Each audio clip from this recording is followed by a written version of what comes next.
pessoal, tudo bem? Se alguém puder me dar um ok aí do áudio. Bernardo acho que já entrou aqui.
Obrigada, Flávia. Vou ver aqui o que está acontecendo.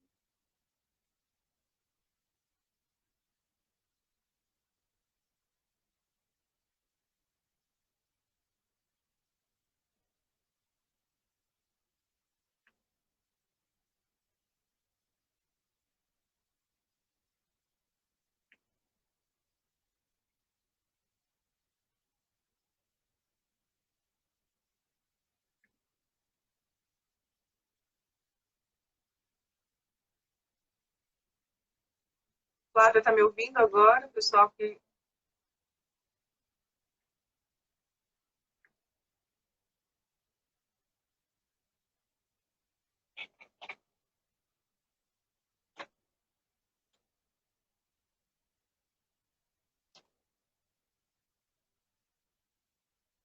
Obrigada, Flávia. Obrigada, pessoal, pelo feedback.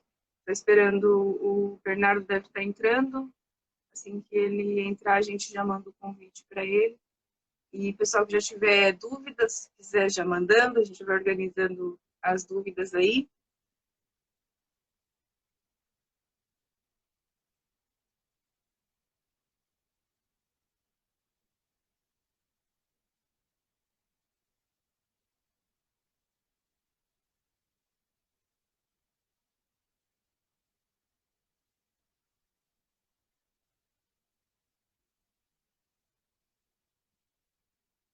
Deixa eu mandar um convite aqui para o Bernardo, que já está aqui. Bernardo, acho que você não está aparecendo aqui para mim para te convidar.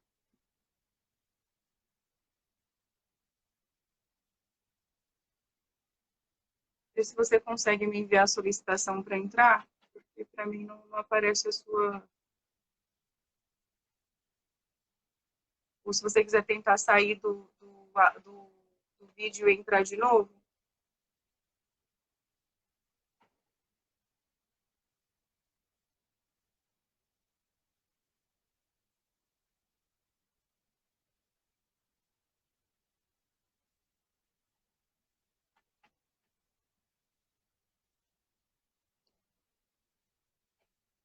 Agora sim.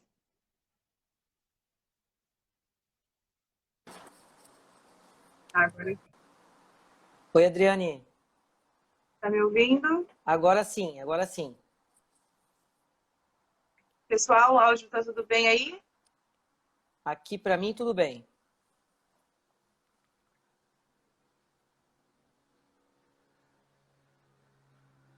Pessoal, se eles estão conseguindo escutar.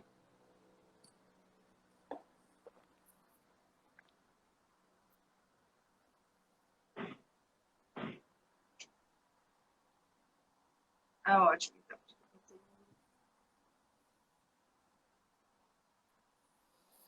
todo mundo escutando a gente aí. Maravilha. Bom, e vamos só iniciando aqui. O pessoal vai entrando, enquanto isso a gente já vai começando aqui. A ideia hoje é conversar com o Bernardo. Bernardo, aproveito já para agradecer a sua participação, o meu convite aí para estar ajudando a gente com esse tema que, como a gente conversou, né, a gente vem conversando, sempre acaba tendo pouca informação, né, no mercado em si. Uhum. E então, muito obrigada aí pela participação, por estar com a gente. A ideia é manter um bate-papo de uns 45 minutos, 45, 50 minutos. Então, vamos ver se a gente consegue responder as perguntas aí no final. O pessoal está ainda? Ok, Adriane, eu primeiramente agradeço pelo convite, pelo seu convite e o convite da DPS. É um prazer poder estar participando aqui com vocês e tirar algumas dúvidas realmente, né, que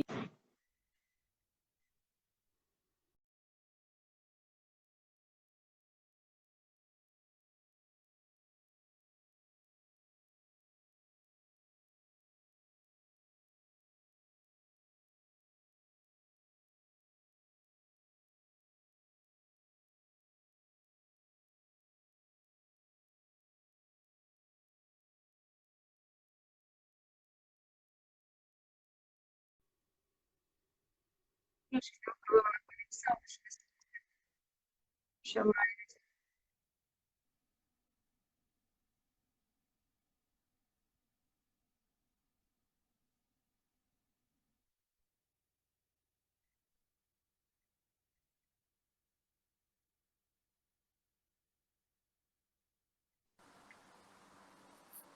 voltou aqui.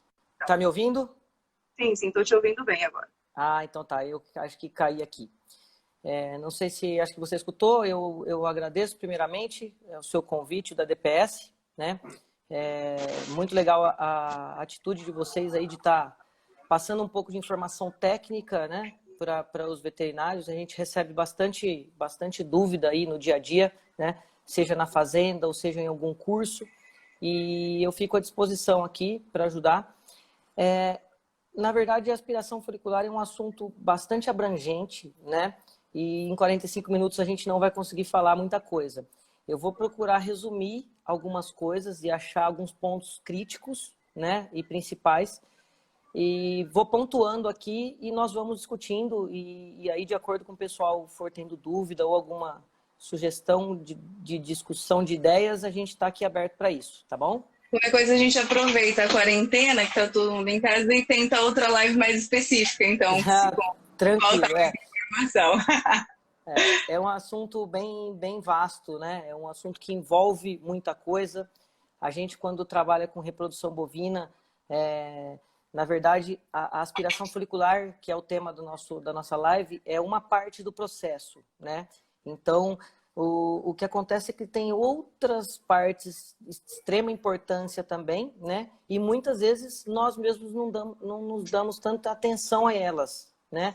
E isso, no final, que vai ser o fator preponderante para o sucesso ou insucesso da técnica, na verdade, né? Uhum. Então, a gente vai, no início, falar da aspiração, eu vou pontuar, como disse, tá? E aí, conforme foram tendo dúvidas aí, nós vamos conversando, tá? Para quem está entrando, a gente vai falar especificamente do tema de aspiração, tá?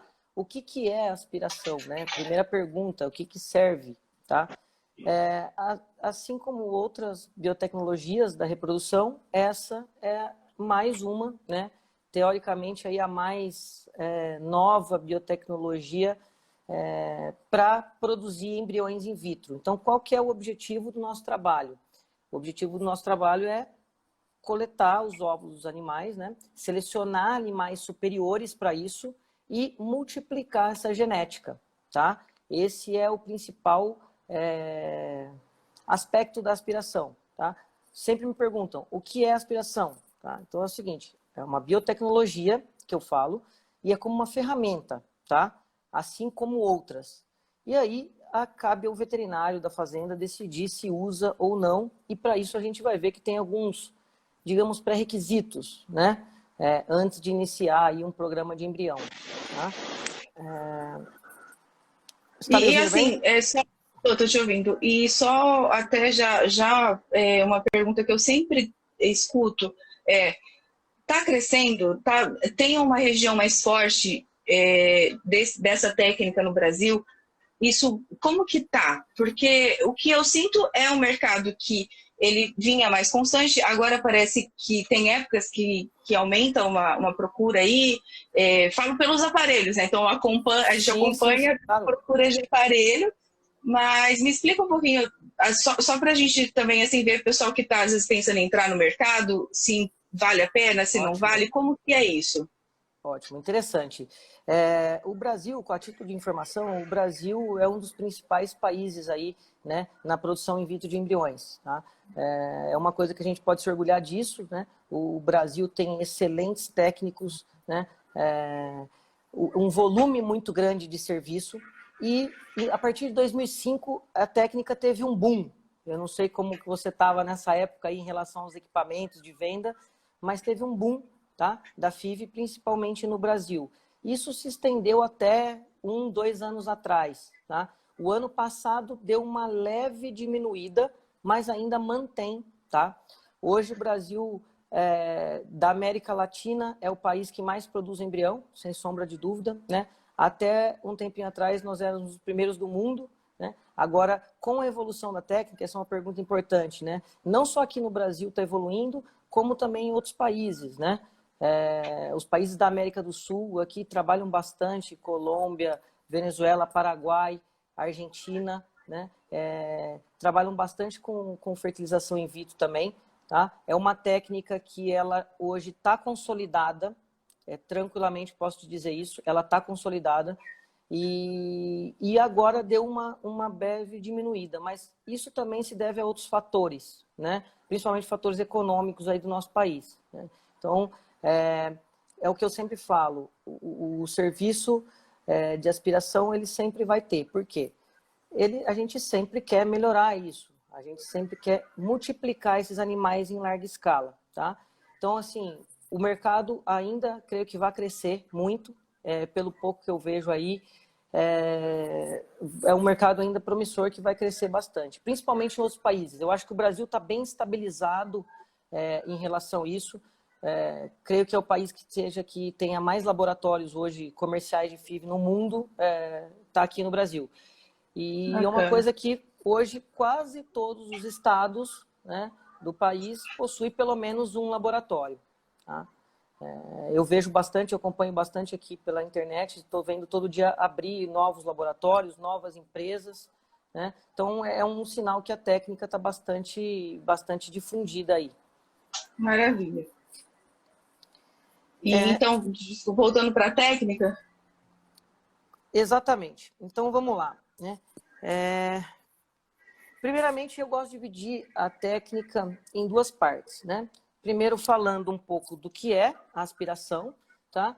E do segundo, os fatores que influenciam a produção de embriões in vitro. Tá? Eu divido nessas 2 partes. Tá?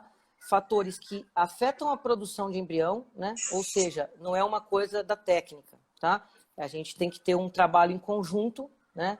Com fazenda, primeiramente. Né? A gente tem que ter outras pessoas, são muitas pessoas envolvidas no trabalho. Uma simples aspiração envolve muita gente. Tá? Isso é uma coisa que é interessante a gente falar, porque não é um trabalho de uma pessoa só. Né? Então, a gente depende da fazenda, a gente depende do laboratório, a gente depende do serviço técnico. Então, é uma cadeia de pessoas trabalhando para o mesmo objetivo. Tá? A gente costuma dividir isso em etapas, que eu vou explicar aqui um pouquinho mais para frente. E são várias etapas. Eu vou começar a falar um pouquinho no aspecto geral. Tá? Então, como disse, é uma biotécnica, nós vamos multiplicar esses animais. Né? Só para te exemplificar aí, para o pessoal às vezes que não trabalha com isso. Na monta natural, né? Ou seja, o touro cobre a vaca, ou na inseminação artificial, se uma vaca for muito boa, ela provavelmente pode nos produzir um bezerro ao ano, correto? essa mesma vaca vai produzir um bezerro ao ano. Com o uso das biotecnologias, que dentre as biotecnologias também a inseminação artificial é uma delas, e a gente tem a coleta convencional de embriões, né, que veio antes da FIV, e agora a FIV. Tá? São técnicas que permitem a gente multiplicar esses animais em larga escala e numa rapidez muito maior. Tá? Essa é a grande vantagem. A aspiração folicular não significa melhoramento genético, isso é uma coisa também importante a se dizer. Por quê? Como é uma técnica de reprodução, a gente pode reproduzir tanto animais superiores quanto animais inferiores, né? Isso que eu digo que é um conjunto de fatores que a gente tem que ter, né? Desde a seleção do animal a ser trabalhado, desde a escolha desses animais, isso é feito por empresas, por pessoas capacitadas, para a gente conseguir reproduzir esses animais, tá? Então, como a gente inicia o processo? O objetivo nosso final é produzir bezerro, tá? Não mais que esse. Uma das primeiras partes do processo é o processo de aspiração folicular guiada por ultrassonografia, como o próprio nome já diz.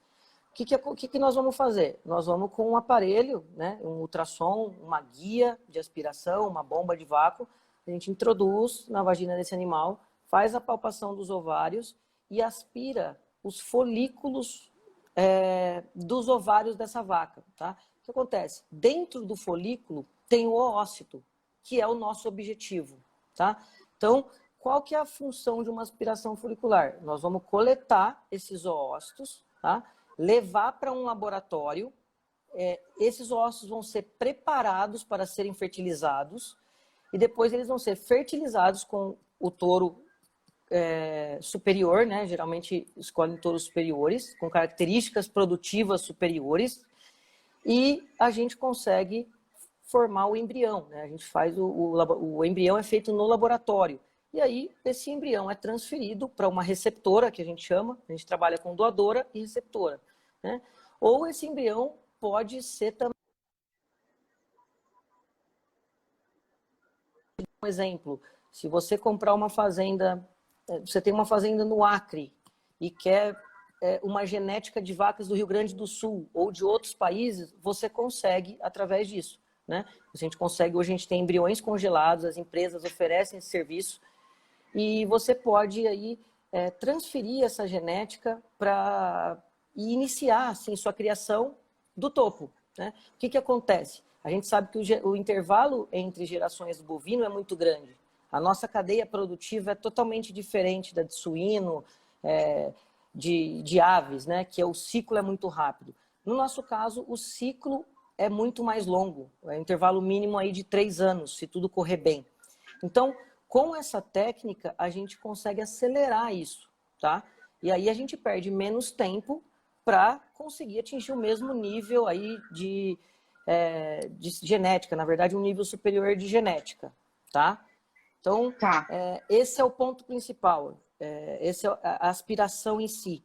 O que eu sempre falo que é o mais importante? O mais importante em si não é a aspiração. A aspiração é apenas uma etapa do processo completo, tá? O que acontece? A gente tem diversos outros fatores que influenciam nessa produção do embrião, tá? Como eu te disse, a gente vai falar fatores técnicos da produção de embrião e fatores técnicos específicos da aspiração. Só para exemplificar aqui para você, como o assunto é um pouco vasto, a gente depende de várias coisas. Uma delas é a raça do animal, tá? Idade do animal, nutrição do animal, categoria, tá? Se é uma vaca, se ela é uma doadora seca, no caso de vacas de leite, se ela é uma doadora se está parida em gado de corte, então se é uma novilha, a gente tem inúmeras diferenças que nós temos que nos atentar, tá? Antes mesmo de nos atentarmos à aspiração. Isso eu acho que é o mais importante. Eu pontuei aqui alguns fatores, tá? Até aproveitando aqui, tem uma pergunta aqui do JG. Aqui, ó. Boa noite, Bernardo, parabéns. Você acha que a equipe de peão da fazenda, coloca entre aspas, o peão da fazenda tem um papel importante no processo? Então você já está até respondendo, né? Ótima em pergunta. relação a isso. Ótima pergunta. eu acho, na verdade, eu não só acho, como tenho certeza. Não só o funcionário da fazenda, como todas as pessoas que estão envolvidas aí no processo, né? E, na verdade, o primeiro passo do processo é na fazenda. Então, se você tem um funcionário que ele não é dedicado, um funcionário que não segue à risca as recomendações, ou que não se preocupa tanto com o trabalho, provavelmente nós vamos ter algum problema com isso, tá? Então, é uma coisa extremamente importante, não só o funcionário da fazenda, como todas as outras pessoas envolvidas. Acontece muito isso, é uma excelente pergunta, porque a gente já dá outro gancho aqui na conversa.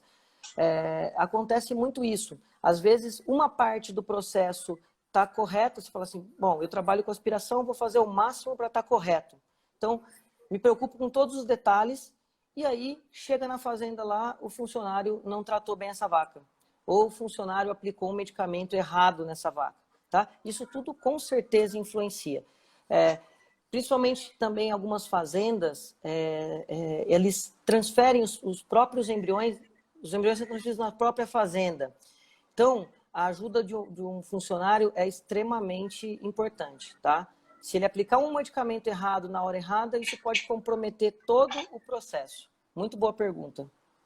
Tem até uma pergunta também, já aproveitando que às vezes você já coloca até, sobre o intervalo entre as aspirações, OPUs, né? Isso, as operações da mesma doadora. Então, na hora que você já entrar nesse tema, você já responde a Mirela Miranda. Tá, vamos lá. Quer que eu responda agora já ou quer um pouco mais para frente? Vocês que mandam. Na hora que você entrar no tema, você já coloca isso aí também. Tá, então, quais são os fatores aí que eu coloco como primordiais, tá? Eu vou colocar aqui, eu pontuei alguns aqui como primordiais. Primeiramente, a gente tem que saber que animal que a gente está trabalhando, tá? Esse é o ponto primordial. Antes de iniciar um projeto, antes de fechar um projeto, é primordial que a gente saiba o animal que a gente está trabalhando. Como assim, Bernardo? Em relação a grupo genético. Tá? O que é grupo genético? Se ele é um Bos índicos, se ele é um Bos taurus ou se ele é um búbalos, né? Seria, na verdade, o nosso gado zebu, o nosso gado taurino e os bubalinos. Tá? Apesar da live ser aspiração sobre bovinos, nós costumamos trabalhar bastante também com bovinos, com bubalinos, perdão, e é um nicho muito pequeno ainda, mas eu acho que tende a crescer. Tá? O Vanderlei entrou aí, ó, da Bioopus, muito bom, muito bom. É um profissional excelente, pode agregar bastante coisa aí com a gente, ó. Então, só falando disso, né, do grupo genético, a gente tem diferenças fisiológicas entre esses animais, tá? Uma vaca holandesa, por exemplo, ela é totalmente, o metabolismo dessa vaca é totalmente diferente de uma vaca Nelore, tá? Ou de uma búfala. Então, é importante que a gente compreenda isso, tá?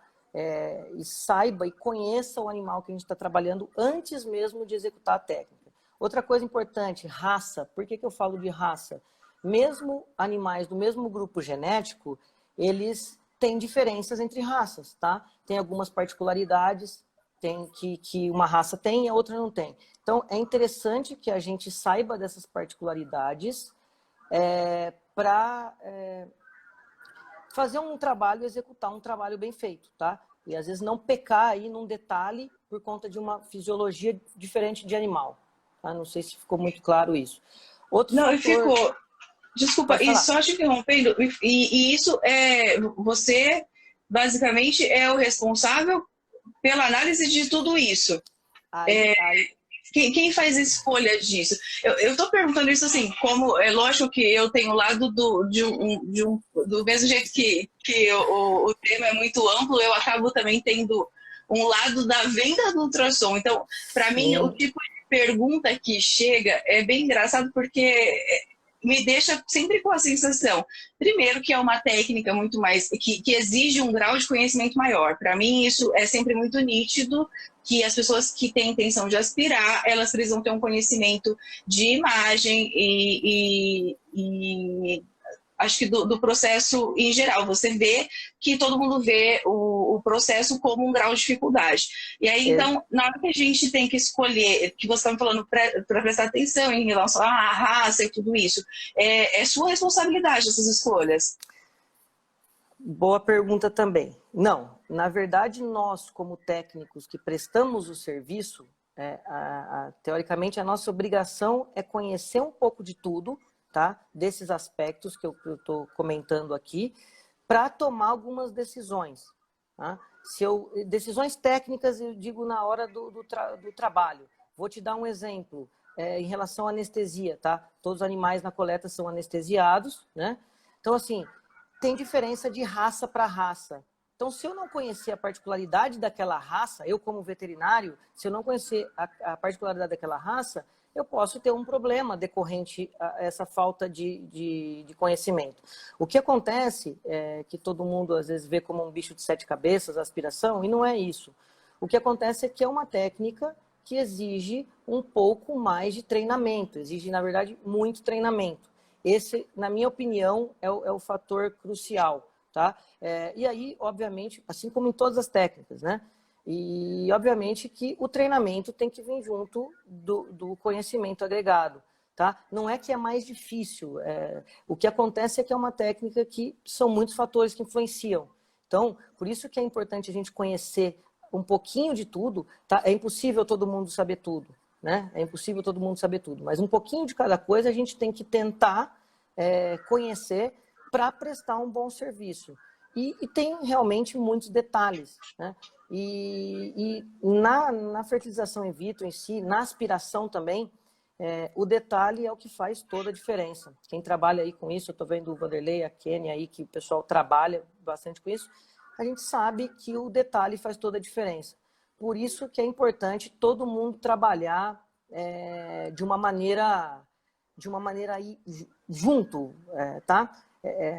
São muitas pessoas que estão nesse processo e nada é sozinho. Então, não adianta nada, vamos supor que eu faça uma aspiração bem feita e lá na frente tem algum problema, a fazenda não esteja organizada, ou a fazenda está toda organizada, meu equipamento está todo desregulado, tá? Meu equipamento está todo danificado. Isso vai me comprometer de alguma maneira. Então, é importante salientar que o mais importante disso tudo são os detalhes. Então, é por isso que às vezes fica até como difícil, né? Mas eu não vejo dessa maneira. Como o Vanderlei disse aí, é treinamento, não tem segredo, é treinamento.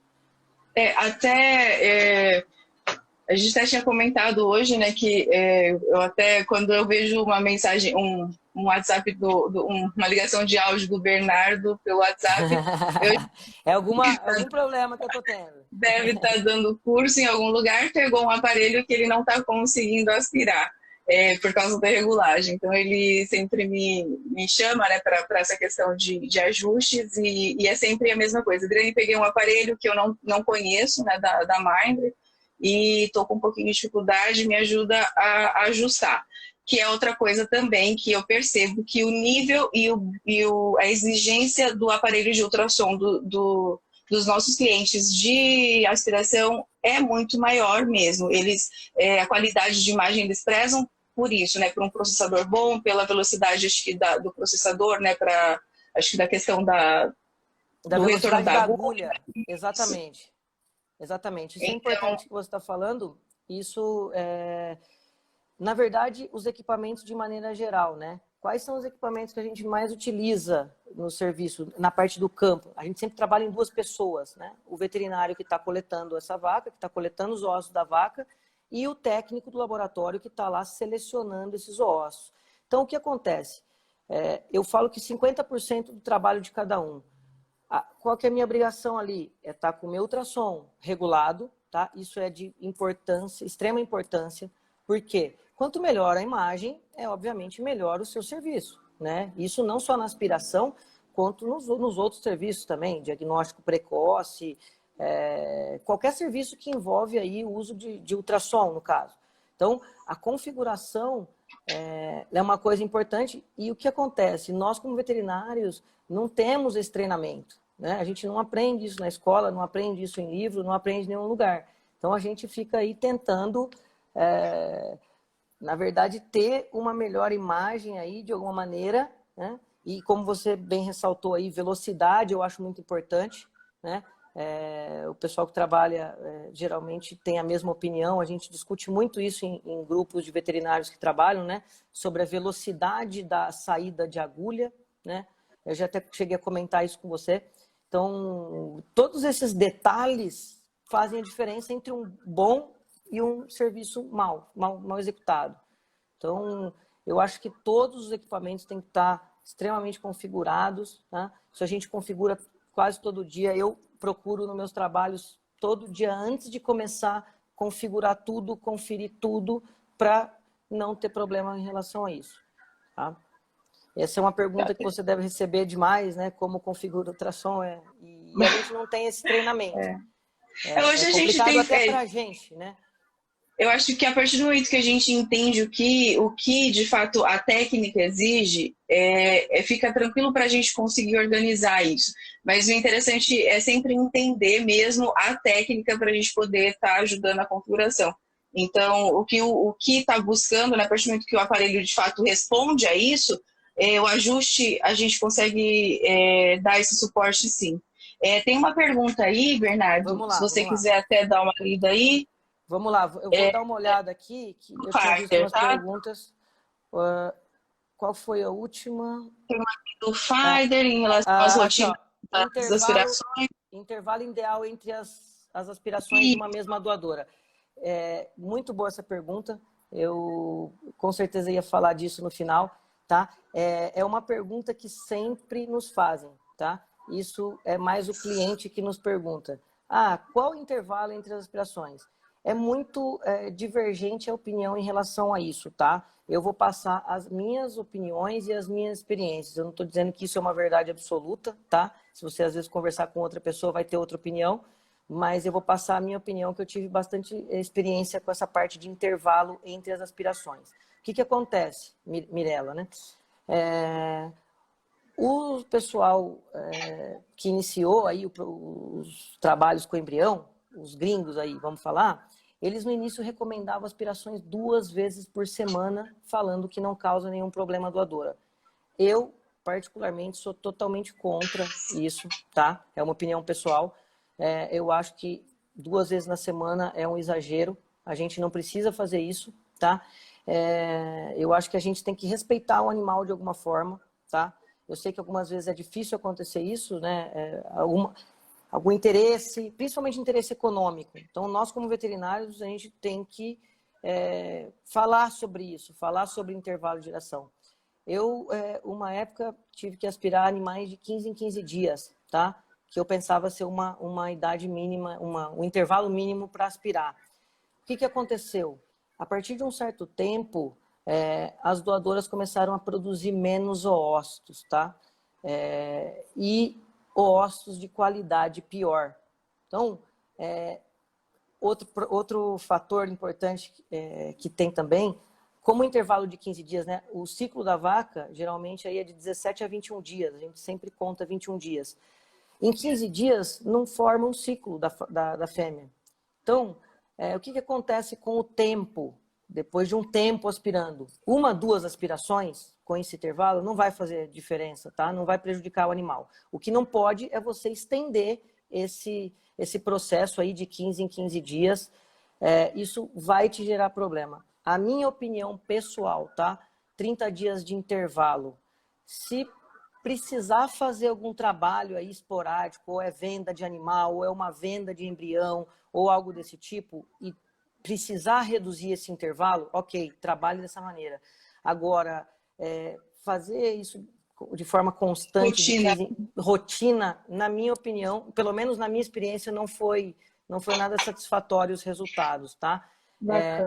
Na mesma fazenda, só para terminar, concluir, na mesma fazenda a gente aspirava esses animais de 15 em 15 dias e depois vimos que a produção estava baixando, tá? A produção de oócitos e a produção de embrião. E aí a gente começou a dar um intervalo um pouco maior, tá? Logo depois que a gente começou a dar esse intervalo, as vacas melhoraram as condições ovarianas, tá? Então, assim, fica muito claro isso para quem trabalha, que a aspiração frequente não é uma boa coisa, tá? Isso cabe a gente, é importante ressaltar isso, Adriane, que cabe a gente indicar para o produtor, né? Porque se depender do produtor, aspira todo dia, porque ele quer ter animal, né? Ele quer evoluir. Só que a gente tem que também pensar nos dois lados. Das definições que eu acho melhor de aspiração, né, que é a aspiração folicular, é a gente aspirar a maior quantidade de oócitos dessa vaca, tá? Oócitos de melhor qualidade e manter a longevidade doadora, tá? Isso é muito discutido em relação à longevidade doadora, tá? E é muito variável também. Outra coisa, vai depender da experiência também, da prática.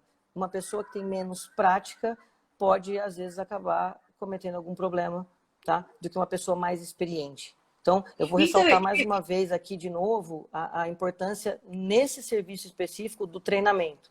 Tá? É um treinamento um pouquinho demorado, mas ele precisa ser feito. Hoje, se você me perguntar o intervalo ideal, 30 dias, só para terminar. Se você me perguntar o intervalo ideal, na minha opinião, 30 dias. Se você me perguntar o mínimo do mínimo aí, 21, tá? É a minha opinião, minha experiência com isso. Tá? Talvez alguns colegas discordem. E você falou da quantidade, né? De aspirar a maior quantidade. E o que é uma quantidade boa? O que acontece? Isso é muito interessante. A carga de folículo, vamos dizer assim, né? A reserva folicular, ela começa lá na barriga da mãe. Então, quando um bezerrinho está lá, a bezerrinha está lá no útero da mãe, ela já tem essa reserva ovariana. Quando ela já nasce, então, ela tem essa reserva pronta já, que é... É o mesmo caso da humana, né? É muito similar, exatamente. Inclusive, a técnica foi adaptada de humana, né? São poucas as diferenças na parte técnica, né? Na parte de aspiração, a medicina humana e a medicina veterinária. O que acontece? A gente tem uma variação muito grande. Esse é um dos fatores também que influencia. Além da raça, tá? Essa questão de quantidade de folículos para aspirar vem do grupo genético. Por isso que eu te falo. Entendi. Os zebuínos, eles têm um recrutamento maior de folículo. Então, na grande maioria das vezes, o zebuíno vai produzir mais oócitos do que uma vaca taurina. Claro que tem exceções. Talvez seja por isso que a gente sempre escuta aquela coisa... Essa vaca é boa para aspirar, é isso? Exatamente.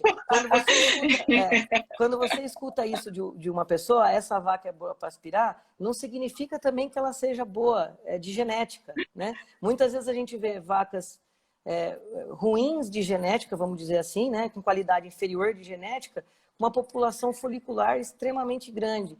E às vezes você pega, lei de Murphy, né? Então às vezes você pega aquela vaca, a principal, a mais cara, a melhor, a campeã da pista, que não te produz nada. E tem uma variação individual muito grande. A gente tem essa variação do grupo genético, ok? E a gente tem uma variação entre indivíduos. Às vezes você pega um indivíduo da mesma raça que te produz 5 ócitos e outro indivíduo que te produz 200, 300. Esses dias tive notícias de um colega que aspirou como 580 ócitos de uma vaca. Né? A gente sempre vê na internet isso aí, 400 oócitos, tá? São exceções. Né?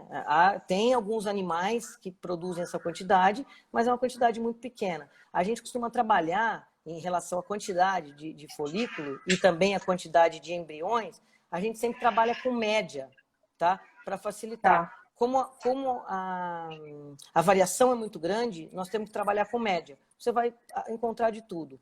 Tá? E o que acontece também... com o passar do tempo, né, com a idade, isso pode ir diminuindo, com a frequência de aspiração, tudo pode impactar também nessa quantidade de folículos aí e de oócitos, consequentemente. Tá? Bacana. E só agilizando aqui, que a gente está controlando o tempo, porque para a gente não perder aqui, o Fider está fazendo uma pergunta também na sequência aí acho que é a última pergunta. E, Fider, obrigada pela presença de novo, né? Acho que quarta-feira você estava aqui. Ele está perguntando... Eu não estou encontrando aqui. Acho que é a última pergunta. Ó, em relação às rotinas das doadoras, existe uma reação inflamatória ovariana após a OPU que possa afetar a resposta da população folicular? Aproveitando aí falando de folículos, se você já quiser responder... Ótima pergunta, Fider, ótima pergunta. Na verdade, a técnica em si, ela gera uma inflamação, uma reação inflamatória, tá? A gente tá, apesar do animal ser anestesiado, ser contido, gera uma reação inflamatória. Isso que é o que eu digo em relação ao tempo de intervalo, tá? Quanto menor esse intervalo que você trabalhar, pior vai ser as suas reações, tá? E isso acaba podendo prejudicar a quantidade lá na frente, tá? Em um ou outro serviço não vai fazer diferença. O negócio é a longo prazo. O que eu sempre tento falar em algum serviço para o cliente ou para o fazendeiro é tentar manter a longevidade desse animal, tá? Tentar respeitar o período, né, de descanso. Em relação a... tá. Era isso a pergunta, né? Se existe tratamento ou estratégias para isso. Isso é muito complicado, tá? O que eu falo, o melhor tratamento é a prevenção, né? Não adianta a gente esgotar a vaca aí, aspirando uma quantidade exacerbada de trabalhos com esse animal e depois tentar remediar. Isso é muito difícil. Muito difícil a gente ver isso no dia a dia. Eu, pelo menos, nunca vi. O que eu vejo é o contrário, né? Quanto mais a gente força esse animal, mais rápido começa a decrescer essa quantidade. Apesar que isso varia também, tá? Normalmente, o que acontece? Às vezes você aspira uma vaca hoje. Isso já acontece direto aí. O pessoal que trabalha com isso deve estar pensando ao mesmo. Às vezes eu aspiro a vaca hoje. Ela me produz, por exemplo, 50 ossos. Eu volto lá daqui um mês, ela me produz 80, tá? Então, é uma variação muito grande, tá? E a gente tem que lidar com isso. Por isso a gente trabalha com média.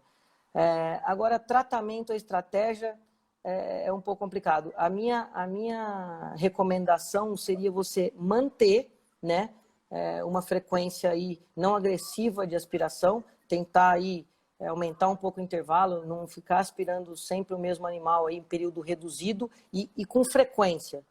Eu acho que o pior de tudo é a frequência, né, que a gente faz as coisas. Uma vez ou outra, tranquilo, não vai ter problema. Agora, se isso se passar a ser frequente, a gente começa a ter outros problemas lá na frente, não só de produzir poucos folículos, mas outros problemas.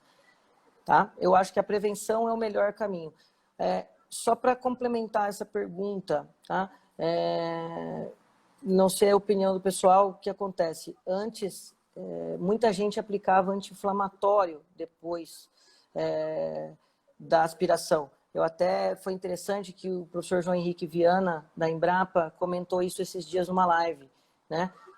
Usa ou não usa anti-inflamatório? E, na opinião dele, ele disse que não. Por quê? É um processo normal inflamatório, tá? O ideal é a gente esperar essa recuperação do processo inflamatório e seguir trabalhando em frente. Alguns anti-inflamatórios também podem afetar a qualidade de ósseo, tá? É importante ressaltar isso. Em alguns animais específicos, acho que em casos específicos você pode usar, se você vê que traumatizou um pouco mais, né? Ou que o serviço não foi da maneira que você esperava, usa. Mas, de maneira geral, eu, pelo menos, não uso nenhum tratamento aí. Tá? O tratamento é descanso. O melhor tratamento para a vaca é descanso. Depois tem uma pergunta também. Eu estou só tentando agilizar aqui para a gente... a live com 1 hora ela acaba, né? Então, só para a gente... Qualquer coisa a gente até marca uma outra. Enfim, tem uma pessoa aqui, né? Está perguntando sobre aparelho, que aparelho você usa, o que você já usou, o que você já indica. Enfim, tem... Aí depois... Tá, eu já falo sobre isso, né? Eu estou vendo uma pergunta aqui do Alberto. Um abraço, Alberto. Alberto é veterinário, trabalha lá na Argentina. Excelente profissional. Sobre a utilização de protocolos para a sincronização das doadoras, está vendo essa? Não, sobre a diferença de aspiração em bovinos e bubalinos. Bacana. O que acontece? Legal a pergunta, Alberto, muito obrigado. Tem sim, tem sim. Primeiro, a gente já viu que é 2 grupos genéticos diferentes, né? O que acontece? O recrutamento folicular dos bubalinos é menor que o de bovinos. Então, consequentemente, a gente sempre vai ter uma população folicular menor, né, nesses animais, comparado a outros grupos. Tá? Diferença na OPO, aí ele está falando, talvez pode ser na diferença dos equipamentos em si, nenhuma, tá? A diferença que a gente vai ter, talvez um pouco na anestesia, né? O espaço da anestesia é um pouco mais para frente, são os animais um pouquinho mais complicados para anestesiar, tá? São animais que muitas vezes não têm uma estrutura boa para trabalhar, então isso às vezes acaba atrapalhando bem também. E os ovários são de menor tamanho, tá? E eles são um pouco mais, não é aderência ao termo, eles são mais próximos ao útero, assim.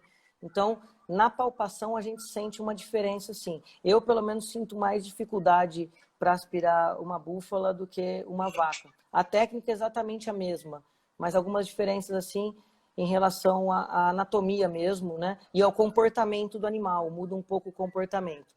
São animais aí um pouco mais melindrosos, vamos falar assim. Bernardo, não sei como é que você está de tempo aí. Eu estou tranquilo aqui de tempo. O que a gente pode fazer, que as lives no Instagram, com 1 hora, elas encerram. Então, a gente deve ter mais no máximo, aí uns 10 minutos. Então, se você quiser respondendo, se for o caso, a gente abre a gente encerra essa e abre uma na sequência. Vocês que mandam aí. Se você quiser. Eu tô vendo o Vanderlei aqui, ó. O Vanderlei fez um comentário muito pertinente aqui, ó. Muitas vezes o veterinário aspira muito bem, infelizmente é prejudicado por uma aparelhagem mal regulada. Exatamente, né? Isso mostra a importância de estar todos os nossos equipamentos, seja do veterinário que aspira, seja do técnico que está buscando esses zoócitos, seja até a aparelhagem do laboratório. Tudo impacta nesse resultado final, né? Então, a gente vê muito isso, a gente vê muito equipamento mal regulado. Não é fácil regular, você sabe disso, né? A gente tem dificuldade grande para regular. A gente não aprende isso, eu acho que é importante aí todo mundo trabalhar junto para tentar melhorar essas coisas. Mas muito bom comentário. Tem uma pergunta também, falando que a filha de uma vaca que é uma boa doadora de ossos, provavelmente deve ser também uma boa doadora. Existe essa tendência? A pessoa complementa. Ótimo. Existe, tá? Geralmente animais que produzem muitos zoócitos, né? Tem essa herdabilidade que a gente fala. Então, provavelmente, as filhas tendem a produzir. Tá? A gente sabe que isso, como eu disse no começo, varia muito. Tá? Não é garantia que uma filha de um animal que produz muito vai produzir também. Não é garantia nenhuma. Mas a tendência, e no dia a dia a gente vê muito isso, né? A tendência é que também seja boa. E o contrário também é verdadeiro, né? Geralmente uma mais fraca de quantidade, tá? Isso eu estou falando de quantidade de população folicular e não de genética do animal. Tá? A gente vê animais de extrema genética alta com população folicular baixa e animais de genética de mais baixa qualidade com uma população folicular muito alta. Tá? Então, não tem muita regra. A tendência existe, tá? Existe a tendência, sim. A gente fica feliz quando aspira uma vaca que dá muito e aí o funcionário da fazenda fala, ó, essa é a filha daquela vaca. Então, a gente já fica feliz porque a gente já espera que seja boa, tá? Não que isso é uma verdade absoluta, mas a gente já espera e algumas vezes outras não. Depende. Sobre a utilização, aí eu acho que de questão de sincronização, eu não sei se vamos abrir uma outra. Não sei se você quer acrescentar mais alguma coisa da parte técnica de sincronização, alguma coisa assim. Legal. Essa é uma pergunta que eu já imaginava que ia ter. Tá? Essa é uma resposta que a gente pode ficar horas aqui discutindo. O que acontece? Isso. Eu só vou explicar de uma maneira se você geral, quiser, né? se você quiser só para... Eu acho importante, eu acho que é um tema importante, eu vou falar bem rapidinho, se puder, tá? Uma das vantagens da fertilização in vitro, né, da aspiração folicular em si, é a não utilização de hormônios. Então, é uma técnica que ganhou muito espaço justamente por esse motivo, a não utilização de hormônios, tá? O que a gente faz depois? existe, tá, protocolos, como ele citou aí, de sincronização de onda folicular. Em relação a isso, você vai ouvir diversas opiniões, tá?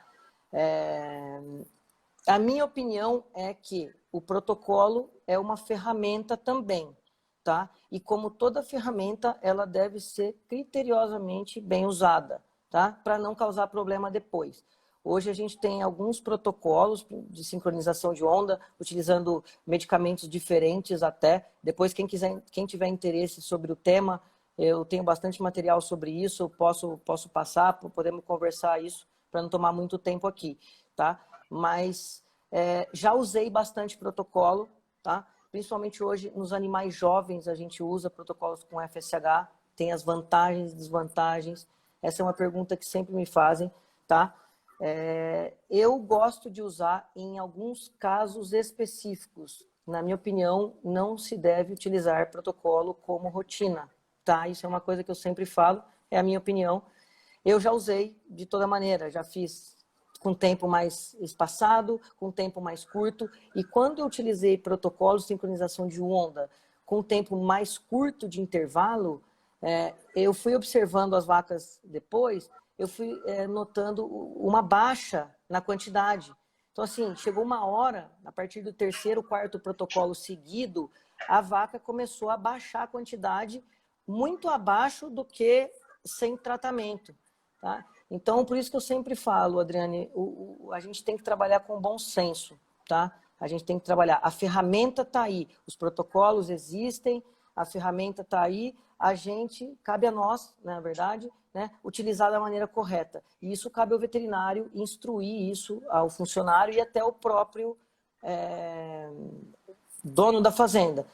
O que acontece é que milagre não existe. A gente sempre acha que eu vou fazer um protocolo, vou melhorar essa vaca vai produzir muito, e nem sempre o animal se comporta dessa maneira, tá?